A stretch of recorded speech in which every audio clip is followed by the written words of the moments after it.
Instrucción de Córdoba, cordobés. Él es aparte docente de Género, Derecho, Sociedad y Familia. Doctor, ¿cómo le va? Gracias por venir hasta los estudios. ¿Cómo están ustedes? Buen día. No, yo la verdad que estoy honrado de estar acá. Muchas gracias. No, a usted por tomarse el trabajo de venir. Vino a dar, a hacer docencia, me imagino, a dar clases dentro de la policía de la provincia de Corrientes. Claro, a mí me convoca el gobierno de la provincia de Corrientes. Yo tengo una historia de haber venido ya un par de veces a Corrientes. Yo integro la Federación Argentina de Magistratura, hemos hecho varios encuentros y tengo buenos vínculos aquí.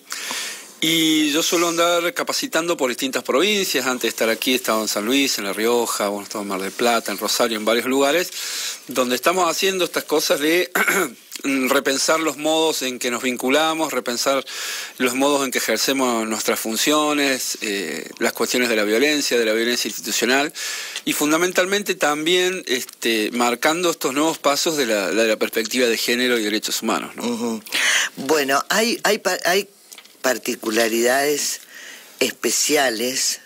Yo siempre digo que tiene que ver también, no sé si estoy equivocada, con el uniforme, con el poder que tiene alguien con un uniforme, que en muchas épocas, pero ahora un poco menos, percibo yo, el policía era el que nos cuidaba, el que nos protegía, el que nos acompañaba, el que estaba, y en muchas cosas, en muchos sectores se ve que esa degradación de la fuerza, esa pérdida de respeto también que ha tenido un poco la sociedad con respecto al policía. ¿Por qué hay tanta violencia? A ver, vamos por partes. Yo entiendo bien lo que dice María Mercedes de que uno ve esa degradación, pero no te olvides también que venimos de una historia terrible y nefasta en nuestro país, donde en determinado momento se utilizaron a las fuerzas de seguridad, tanto a las Fuerzas Armadas como a las fuerzas policiales, para ejercer una dictadura siniestra y terrible, sin precedentes prácticamente en el mundo, con prácticas aberrantes como la desaparición forzada de personas, la desaparición, apropiarse de los bebés, etcétera. Eso en otras décadas, si bien ya ha pasado bastante tiempo, aunque para vos y para mí está muy presente, pero ha pasado bastante tiempo, han dejado una huella también. Las instituciones policiales y de fuerzas de seguridad están buscando en alguna forma reacomodarse incluso frente a la consideración de la sociedad. Ese es un tema. La expectativa sería tal cual como vos dices, en cuanto a que uno debería buscar seguridad ahí, y cómo puede ser que donde uno busco que me cuiden de la violencia, suelo recibir también violencia desde ese lugar. Eso hace que quede más expuesta, pero no seamos inocentes, no podemos creer que la violencia está en la policía. La violencia está en la sociedad. Si vos comparás, date una vuelta,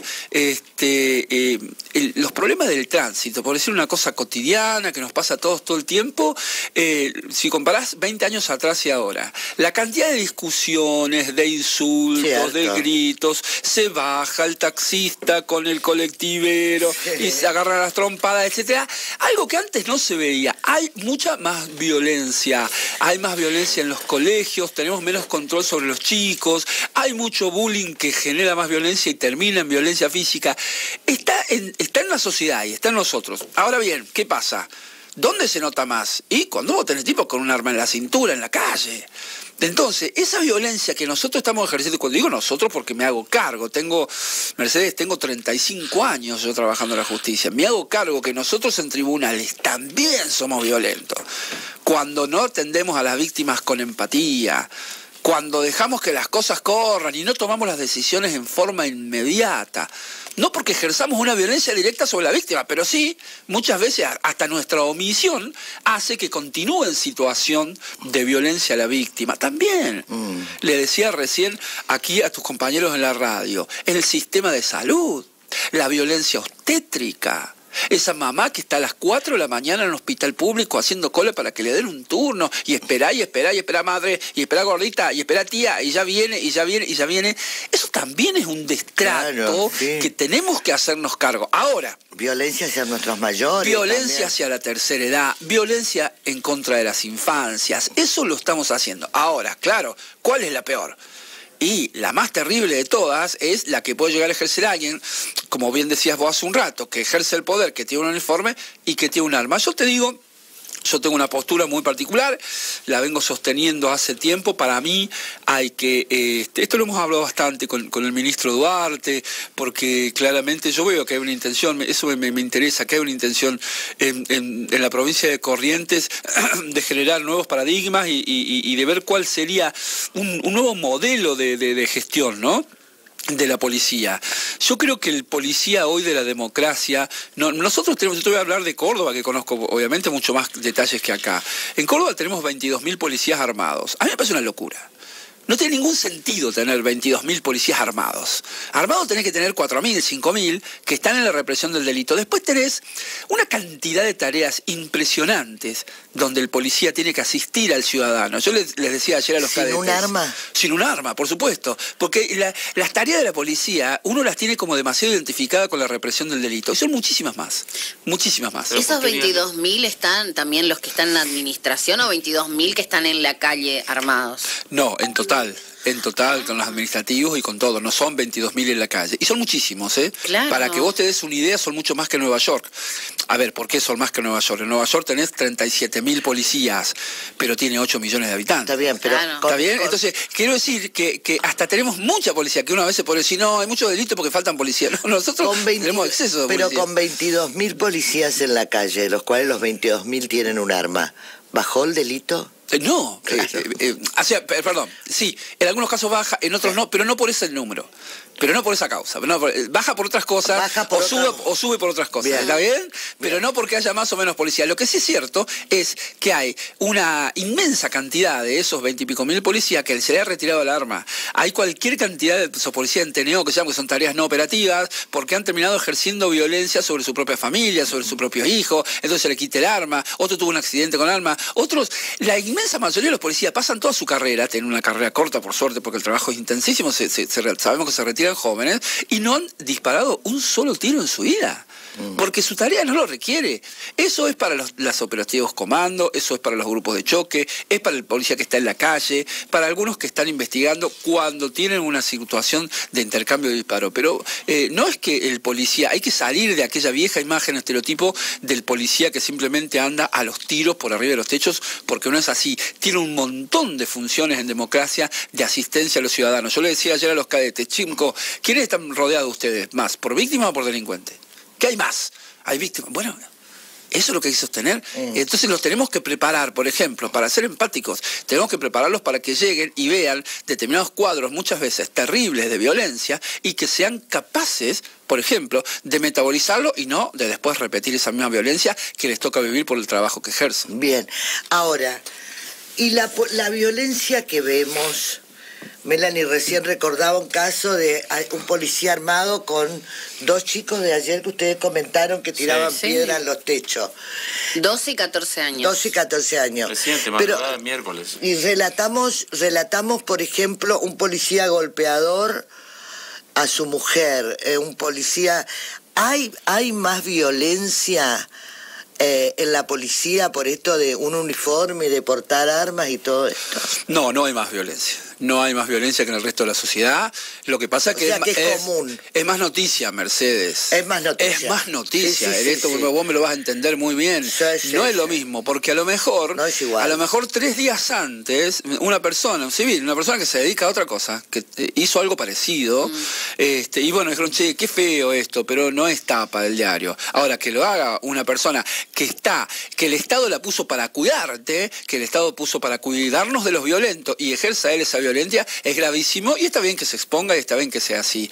La única forma de cambiar esto es educación, capacitación, y no hay forma. Vos, después en el caso concreto, podés sancionar, lo podés echar, lo que vos quieras, pero ya pasó. Entonces, la única forma de prevenirlo es esto que estamos haciendo, que es capacitar, sensibilizar, despertar contraponer a la violencia institucional lo que nosotros llamamos la empatía institucional. Yo le había preguntado si en otras provincias, como usted va recorriendo con estas charlas y talleres en diferentes provincias, si también pasa lo mismo que acá. A nosotros en este programa nos llegan muchos casos de violencia de la policía, ¿no? Si pasa también en otras provincias lo mismo. Y quiero preguntarle esto, que tiene relación con la que le me va a contestar. Un policía golpea a una mujer. A veces la fuerza, ¿qué tiene que hacer la fuerza? ¿Retirarlo? Porque generalmente o lo trasladan a otro lugar del interior. ¿Qué tiene que hacer con un violento?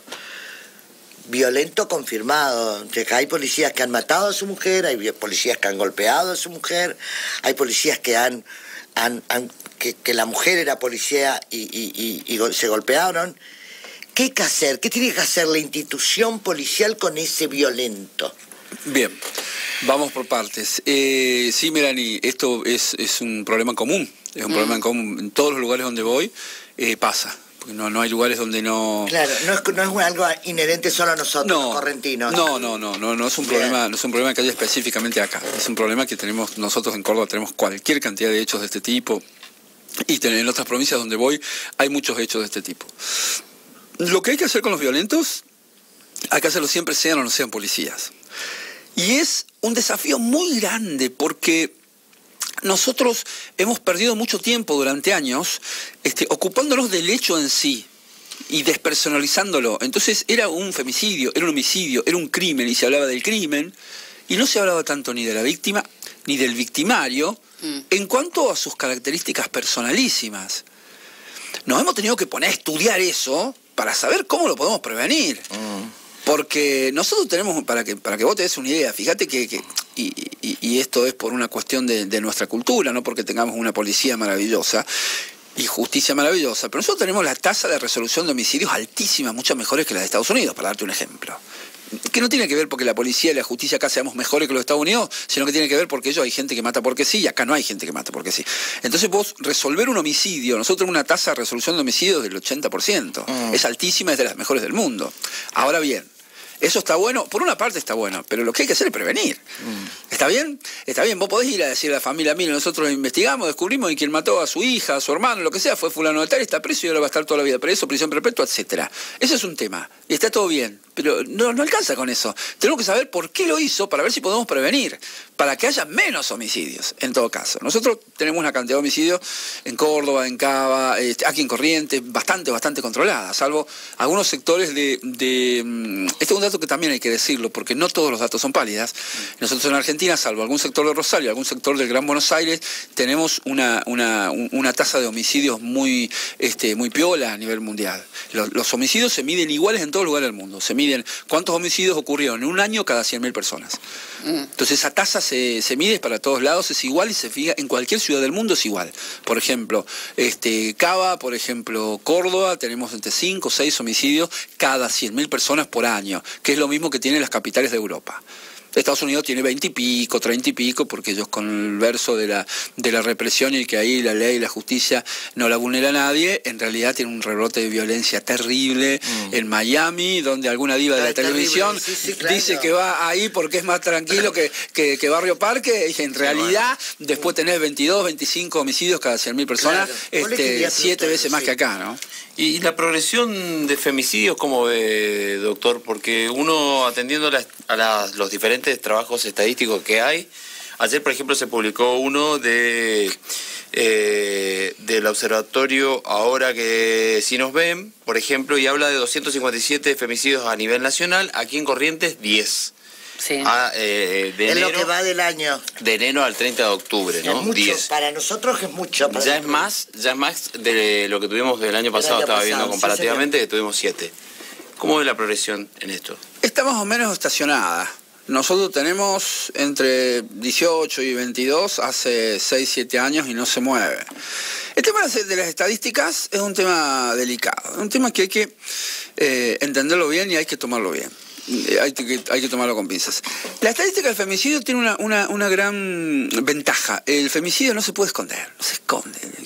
Si te dicen que se mataron 10, mataron 10. En esa le tenés que creer, porque causa un impacto tan grande en la sociedad. En los medios. En los medios, el rebote. Esto es buenísimo. Vos pensás que hace 20 años, por ejemplo, si anoche había un femicidio en Neuquén, hoy, esta mañana, nosotros 4 no nos enterábamos. Si en este momento se está cometiendo un femicidio en cualquier punto de la Argentina, los medios también nos capacitamos en violencia. Los medios ahora lo decimos y lo sabemos todos. Entonces, hay una sensación de que hubiera más. No hay más. Hay más o menos la misma cantidad. Lo que pasa es que también eso te interpela, porque digo, si nosotros estamos tomando todas las medidas que estamos tomando, parece que no llegamos a achicar nunca. Entonces no es que estamos haciendo un trabajo fantástico porque no suma. Aparte, doctor, en una época un hombre le pegaba a la mujer y se tapaba, no sé, no es que la mujer abría la puerta y llamaba a un medio o se iba a la policía. Ni se denunciaba. Ni se denunciaba. Totalmente. En eso estamos avanzando muchísimo. Sí, en eso sí hay que reconocerlo, avanzado muchísimo. Pero no, me quería detener un poquito para explicarle al compañero el tema de las estadísticas. Hay estadísticas como la del femicidio, en la cual no se engaña. Después tenés estadísticas que se pueden manipular. Bueno, ¿cuántas denuncias tuviste este año? 14.000, 15.000, 8.000, 9.000, 10.000, 100 más, 100 menos, se puede manipular. Pero hay otro tercer tipo de estadística que es imposible de revelar, pero que responde a una realidad. Nosotros tomamos, por ejemplo, ponerle 14.000, 15.000 denuncias por año. A todas las víctimas, a todas, en Córdoba, ¿no? Absolutamente a todas las víctimas se le hace un abordaje interdisciplinario para medir el riesgo victimológico. No es que solamente le tomo la denuncia.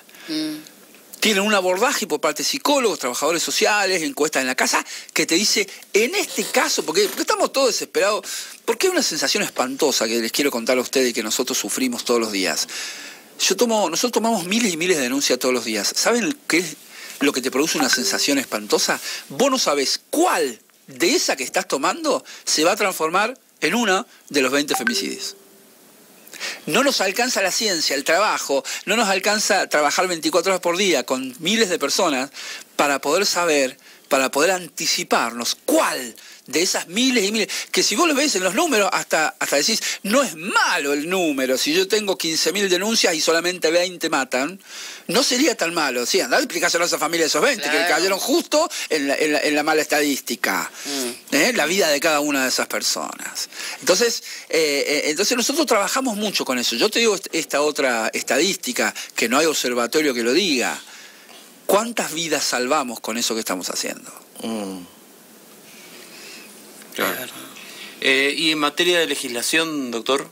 En materia de legislación nosotros tenemos una legislación fantástica. Yo estuve haciendo, el año 2017 estuve en Roma, en la Universidad de Tor Vergata, haciendo una especialización en derechos humanos, y los romanos, que son los padres del derecho nuestro, como ustedes saben, nos decían que el Código Civil de la Argentina es el código más moderno del mundo, y tienen razón, porque nosotros tenemos ley de matrimonio igualitario, porque nosotros tenemos ley de identidad de género, porque nosotros abordamos las capacidades especiales del punto de vista transdisciplinario, y no como antes, que con firma de 2 psiquiatras decían que una persona estaba loca para siempre. Ahora tenemos otro abordaje distinto. La legislación nuestra es buenísima, es excelente. No hay que hacerle mayores modificaciones a la ley. El problema es otro. El problema es que nosotros tenemos un problema cultural, que la ley va por un lado y la cultura por el otro. Si vos le decís a un juez o a un fiscal, mira, esta es la ley, está bien, y él la va a aprender de memoria, pero no es lo mismo aprender una ley que te dice, che, vos tenés 15 días para presentar un recurso, que aprender una ley que te modifica todos los conceptos que vos tenés por los mitos culturales con los que fuiste creado. ¿Te das cuenta? Entonces las leyes son perfectas, nosotros somos los imperfectos. Las leyes están buenísimas, está bien, no te preocupes más por la ley está bien. Ahora tiene que haber una cultura jurídica, una cultura de los operadores, donde todas las personas involucradas, el policía, para empezar, porque es el que está en la primera línea, ¿no? Los psicólogos, los trabajadores sociales, los chicos que toman las denuncias en las unidades judiciales, en el caso nuestro, en las comisarías, en el caso de ustedes. De acuerdo a su experiencia, ¿qué se debería hacer con un policía golpeador? ¿Qué tiene que hacer la institución cuando toma conocimiento de que el policía pegó a su mujer o a su hijo? La institución tiene que seguir lo que hace la justicia. Vamos a empezar por ahí. Lo primero es que la institución policial no debería resolver el fondo de una cuestión de un funcionario policial violento. No es la misma policía la que lo tiene que resolver. Si hay un funcionario policial violento, hay que hacer un proceso por eso. Que puede ser un proceso donde haya delito, por lo tanto será un tipo de fuero, una fiscalía, por ejemplo, de violencia de género, como tenemos nosotros, y si fuera una violencia que no es delito, porque, ojo, recuerden que la violencia psicológica, que no es amenaza, la violencia económica, son modos de violencia muy, muy fuertes que se ejercen todo el tiempo, que merecen atención a esas víctimas, y no llegan a ser delitos. Entonces la justicia también tiene que intervenir. Cuando hay violentos, la justicia tiene que decir, porque hay distintos grados de violencia, no todos son los mismos, la justicia tiene que decir lo que tiene que hacer, y la institución que alberga a ese funcionario, sea la policía, sea un centro de salud, o sea una juguetería, una mueblería, sabrá lo que tiene que hacer con un empleado que está en esa situación irregular. Ahora, si vos me decís una cuestión de sentido común inicial, lo primero que se le hace es quitar el arma, que es lo que yo te decía al principio, que yo no estoy de acuerdo que todos tengan el arma, porque no todos. Pero si debería mandar, pónganle que le sacan el arma, le hacen sumario administrativo, que es lo que se estila dentro de la fuerza. ¿Deberían mandarlo a hacer un tratamiento? La institución, ¿qué debe hacer con esta posibilidad de que hoy si la golpeó, mañana no la mate? Lo tiene que tratar, tiene que mandar. Hay un montón de medidas que no dependen de la policía, sino que dependen de la justicia. Nosotros sí, nosotros hemos avanzado muchísimo en eso. Ayer lo charlábamos y me contaban las compañeras de la Comisaría de la Mujer, y lo hablábamos con el propio ministro, que aquí todavía no se están tomando, pero que son necesarias. Por ejemplo, te doy una idea. Nosotros en Córdoba sacamos al agresor de la casa y no nos importa si él es el dueño de la casa. ¿Está claro? Si nosotros comprobamos que en una casa hay un violento con su mujer y con sus hijos, se lo saca de la casa, aunque la casa sea de él. Antes se la sacaba a la víctima y no tenía dónde ir. Claro, porque además el psicópata machista... Pero eso creo que acá también ocurre. Acá pero esto que llamamos refugio sirve... para las víctimas. Pero para las víctimas, a las víctimas las depositamos en un refugio, las sacamos de su casa y dejamos al violento. Nosotros también tenemos hoteles. También depende de la cantidad. En esto tenemos que... A ver, seamos piadosos con nosotros mismos. También a veces es una cuestión de recursos. Nosotros tenemos las dos posibilidades. Nosotros también tenemos hoteles donde... No, porque las mujeres a veces dependen del sueldo del violento. Totalmente, porque una de las cosas que hacen en el círculo de violencia, una de las cosas que hace en general el machista abusador en el círculo de violencia hace eso. Le habla mal de la familia, le habla mal de las amigas, le critica cómo se viste la amiga, y la va dejando sola, la rodea, entonces la deja absolutamente dependiente. Claro, que le quita autosuficiente, le quita libertad.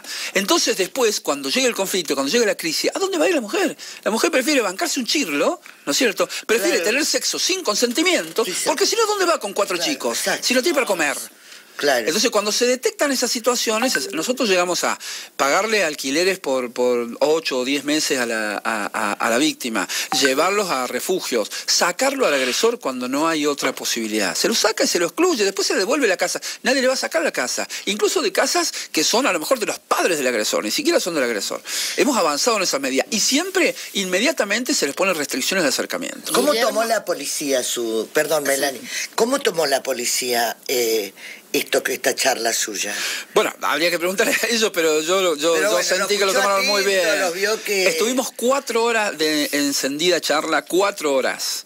4 horas, ni un bostezo.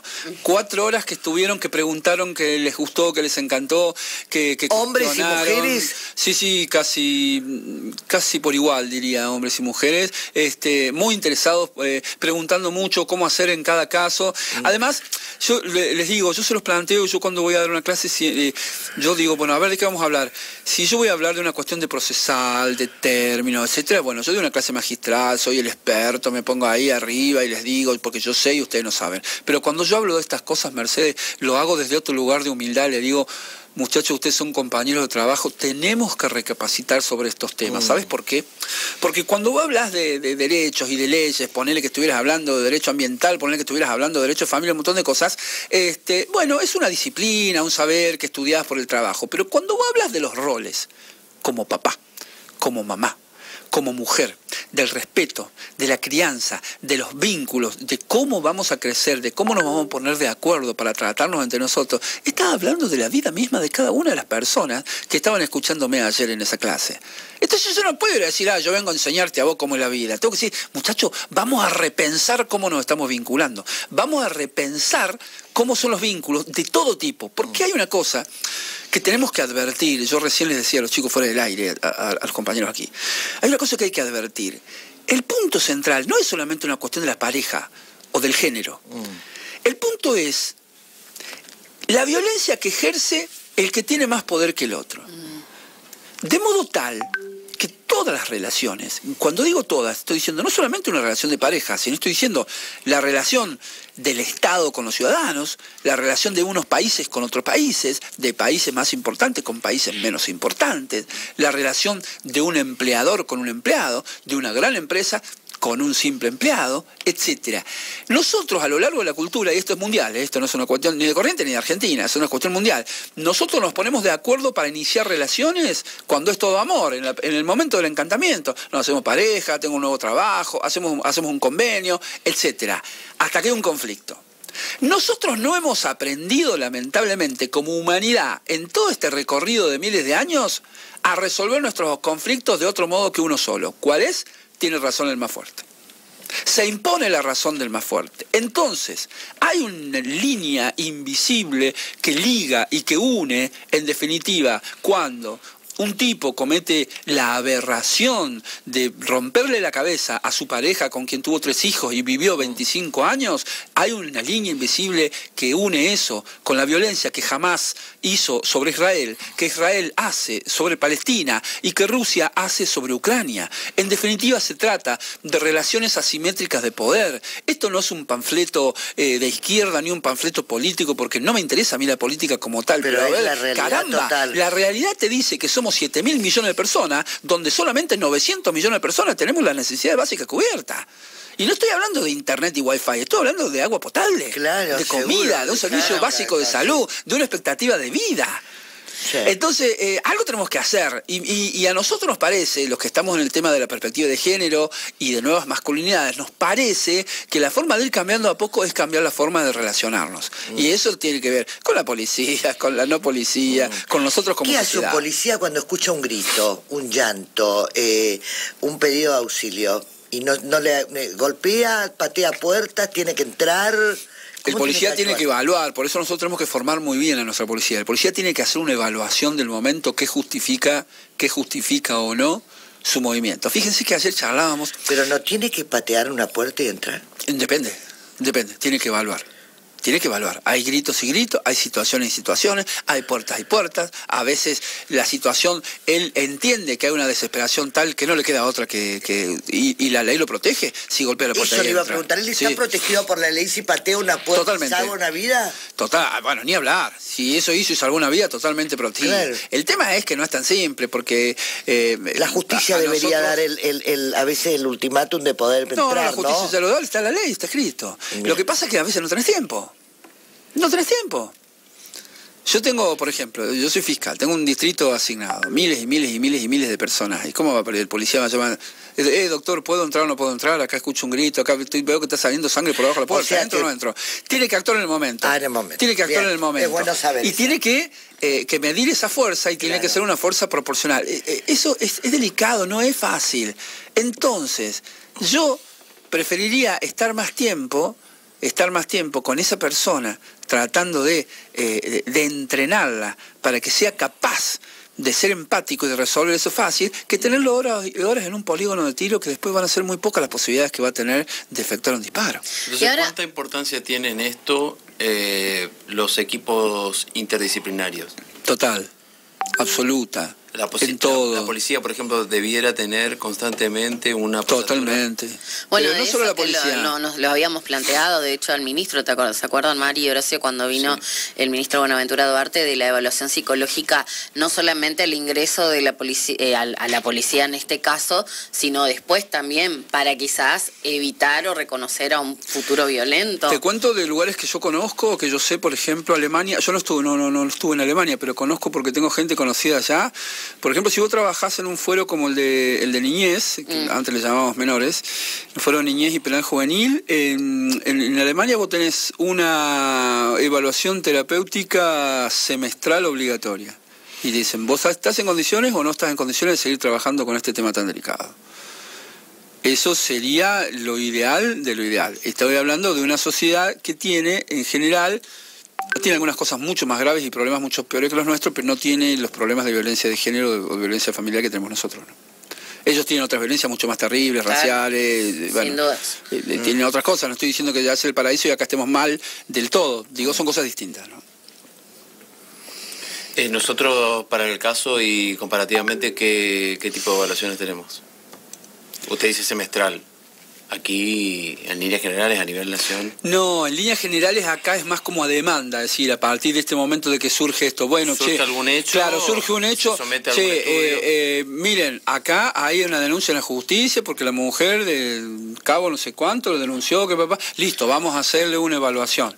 Siempre vamos detrás de los hechos. Sí. No sé, y por ahí son hechos muy graves. Acá me dicen que le diga educación y seriedad en el ingreso a las fuerzas, porque hay hijos, hay recomendados y todo eso, bueno, esto seguramente entran de esta manera a la fuerza, pero dice que la policía es un hombre de violencia, convive con la violencia por su función y hay que mantenerle el equilibrio emocional. Hay que meter un equilibrio emocional 2 veces al año, 3 veces al año, para ver cómo está la policía emocionalmente, porque es cierto que es un hombre que tiende a poder tener algún tipo de desequilibrio porque convive con la violencia, o sale a defender a alguien, o persigue un chorro, o necesitan tener un tipo de atención psicológica. Por supuesto, y la necesitamos. Obligatoria. La necesitamos todos, Mercedes. Lo que pasa es que ellos la necesitamos todos. Lo que pasa es que ellos están en el lugar de la ebullición. Exacto. Por eso la pregunta del oyente. Están más claro, tiene razón el oyente, por supuesto que tiene razón, hay que estar encima. Nosotros todavía no hemos generado como política pública, y cuando digo nosotros digo en Argentina en general. Miren, les digo, yo cuando estuve en Roma que nos dijeron eso, una jueza que nos daba una charla sobre violencia familiar no sabía lo que era un botón antipánico, y al final terminó diciendo, che, ustedes saben más que nosotros, en el primer mundo, y ellos también tienen un femicidio, muchísimo, salvavidas todo el tiempo. ¿En serio? Sí, claro, lo que pasa es que, a ver, vos repartís miles... Y a veces llegamos tarde. Llegamos tarde, vos repartís miles, y a veces están desconectados, y a veces no funcionan, y a veces suenan solos, o sea, no vamos a decir que es la maravilla y la panacea, y que es lo mejor que existe. Decimos, es un buen recurso. Ordenar que el agresor no se acerque. Para mí las perimetrales no sirven. Sí, sirven muchísimo. Pero si la mayoría de los casos de femicidio que tuvimos, un ¿de dónde sacás la mayoría de los casos? Bueno. Violan la perimetral. Era lo que yo recién le decía a tu compañero respecto de las estadísticas no escritas. Si vos me decís que hubo 10 o 11 casos, a lo mejor de esos 10 casos, 6 violaron la perimetral, yo te puedo contraponer que a lo mejor en Corrientes 4.200 no violaron la perimetral. Entonces, que si no hubiera ninguna, en lugar de haber sido 10 o 11, podría haber sido 30. ¿Está bien? Es muy difícil de medir. No, y aparte, pero no podés decir que no sirve porque en estos casos... Yo te podría decir, por ejemplo, a ver, ¿para qué existe una ley en el Código Penal que prohíbe el homicidio si lo mismo van a matar gente? Bueno, no podés, pero también por esa ley hay muchos que no matan, entonces no podés sacar esa ley porque sí que no sirve. Lo que pasa es que la noticia a veces rompió la perimetral y mató a su mujer. Entonces es más noticia el hecho del femicidio en sí que de golpe haber evitado con perimetral. Aprovechemos claro. y hablemos de esto, del trabajo de ustedes. Porque es algo que a nosotros nos inquieta mucho. Rita Segato, que es una de las autoras que nosotros seguimos mucho, dice unas cosas bastante interesantes. Es muy importante, no solamente la policía y la justicia, es muy importante que los comunicadores se formen en este tipo de cosas de violencia, porque no es solamente tirar una noticia de un modo. Nosotros tenemos, fíjense, hay una cosa que es casi perversa, nos ha pasado, nosotros tenemos un canal de televisión en particular en mi provincia, donde cuando le da la cobertura a un hecho de este tipo, le da una cobertura casi cinematográfica, una música especial, una voz en off. Entonces, ¿qué está haciendo? Le está dando un protagonismo un protagonismo televisivo que en la época de los medios es peligrosísimo, porque hay muchos psicópatas que a partir de ahí se empoderan para eso. Yo un día estaba haciendo una capacitación de estas que hago yo en la provincia de La Rioja. Se acerca una trabajadora social y me dijo algo que me impactó muchísimo y que desde ese día cada vez que encuentro un periodista se lo cuento. Una de las amenazas que le profería el agresor a su pareja, que la iba a matar, un día le dijo: vos me vas a hacer famoso a mí. Esa era la amenaza. Vos me vas a hacer famoso a mí. Porque el tipo ya proyectaba que si la mataba, él iba a aparecer su cara, su foto, su nombre en la tapa de todos los diarios, iba a aparecer en prime time, iba a aparecer en la televisión, iba a aparecer en todos lados. Fantaseaba con eso. Es un psicópata, a ver si nos entendemos. Es un tipo que no tiene culpa. Es un tipo malo. No es un enfermo, como se decía antes. Es un enfermo. No es un enfermo, es malo. Es mala persona. Es una porquería de tipo. A ver si nos entendemos, ¿no? Porque si no, a veces patologizamos lo que no es. Cuando encontramos cosas aberrantes, delitos aberrantes, como por ejemplo los abusos sexuales contra las infancias, que no podemos entender que alguien sea capaz de hacer una barbaridad así, ¿qué decimos? Es un enfermo. No, maestro, no es un enfermo. El tipo está loco. No está loco. El tipo es malo. Sí, es mala persona. Es mala persona. Pues si estuviera loco lo haría, la viste todo el mundo, sí, lo contaría. El tema de loco lo hacemos insano y lo hacemos. Exactamente. Que parece genial. Entonces, ¿qué terminamos haciendo? No nos hacemos cargo de la situación. Claro, decimos, andás a ver qué pasó también. Claro, ¿no? Claro. Claro, y no, y siempre tiene. Lo que primero tenés que ver, que es lo que nosotros hacemos, se hacen evaluaciones psiquiátricas para saber si el tipo tiene discernimiento o no sobre lo que hace. Y cuando el tipo hace lo que hace, y lo hace a escondidas, y lo hace borrando sus huellas, claramente lo hace con discernimiento y lo hace sabiendo que está mal. Listo, hacete cargo. Tiene que volver, tiene que seguir viniendo acá. En cuanto me inviten, volveré, por supuesto que sí. Que por favor, necesitamos mucho Guillermo González que capaciten a todos. Gracias, Doc, un placer. Gracias a ustedes por recibirme en su casa. Hermoso Corrientes, como siempre. Gracias. Doctor Guillermo González, fiscal de instrucción de Córdoba, docente en género, derecho, sociedad y familia. Bueno, gracias. Hacemos una pausita. 3794-5674-04 es nuestro mensajero. Ya volvemos. Tanta fe y tanta